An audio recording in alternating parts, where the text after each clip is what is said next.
Pada tahun 2022, kemarin ada sebanyak 151 calon jemaah haji asal Oku tertunda keberangkatannya.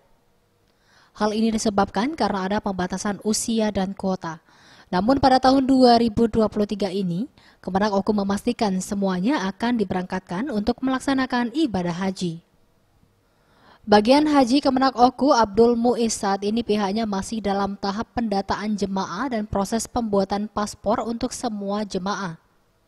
Khususnya terhadap 151 jemaah yang tertunda pada 2022 lalu.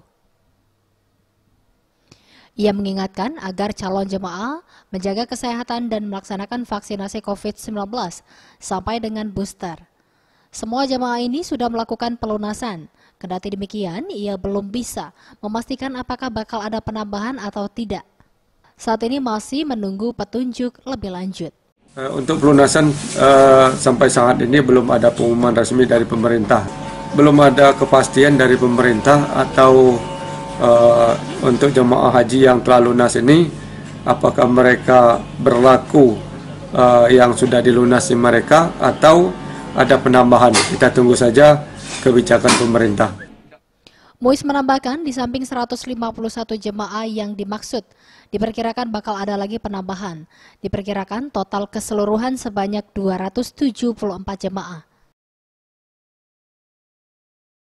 Bagus Mihargo, Sriwijaya TV.